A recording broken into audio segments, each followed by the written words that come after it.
So ya welcome back to the channel. अहिले चाहिँ के हुँदैछ भन्दाखेरि चाहिँ केही भएको छैन। यो बाटो अब जेस अब यहाँ हिउँ परिरहेको थियो हिजोसम्म, अब अहिले काम लाग्यो पग्लियो। र अहिले हामीले के गर्यौँ भन्दाखेरि यो कपमा चाहिँ हामीले स्नो भरेर अब लेट्स सी कति टाइम लाग्छ पग्लिन भनेर चाहिँ हामीले राखिरहेछौँ। र यो ओइलर्स भनेको चाहिँ अब यहाँ हाम्रो क्यानाडाको चाहिँ एकदम त्यो हो क्या,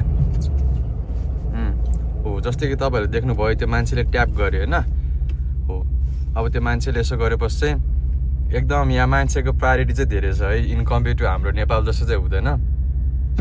यो बत्ती बलेको छ भने त्योहरू छ भने चाहिँ टक्क रोकिदिनुपर्छ अनि मात्रै जान पायो हामी। अब अहिले सबै स्नोहरू पग्लेर अब बिस्तारै हरियाली देख्न थालिसक्यो, तर यहाँको वेदरको विश्वास छैन। अब यहाँ फेरि ठाउँको ठाउँ पनि हिउँ परिदिन्छ, ठाउँको ठाउँमा अब यहाँको यस्तै हो। सो अब जे छ ठिकै छ होइन, रमाइलो छ।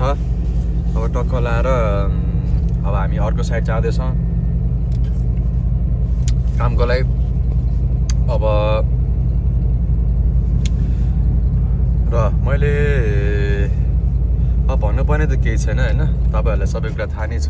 अब अहिलेको यस्तो दृश्यहरू यस्तो छँदैछ टक्क लाएर। अब अहिले चाहिँ अब हामी पिकअपमा चढेर चट्ट अब होइन के गर्नुपर्छ कसो गर्नुपर्छ भनेर अघि भर्खर हामीले लिएर आएको कफी टिम होर्टिन्सबाट यसै ठ्याक्क त्यही पनि पर्यो। बाटोघाटो यस्तै छ, रेल लाइट दुइटा देखिरहनु भएको छ। यो चाहिँ कस्तो हो भन्दाखेरि एउटा चाहिँ हाम्रो लागि हो, एउटा चाहिँ यता गाडीको लागि हो होइन। यहाँ चाहिँ अहिले सिस्टम अब होइन शब्द त्यसो नभनौँ, रुल्स आर डिफ्रेन्ट होइन। अनि यो यस्तै नै छ, टक्क लाएर सजिलो छ। सजिलो त के भने रमाइलो छ भनौँ। अहिले समर लगाइरहेछ ठिकै छ। र अब अहिले मेरो मान्छेहरूलाई मेरो भ्युवर्सहरूलाई अहिले केही त खाँचो छैन होला, तर यदि केही छ भने write down in comment below so we can talk होइन।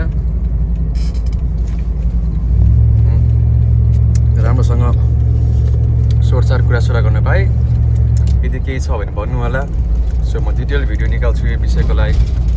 Okay yeah by.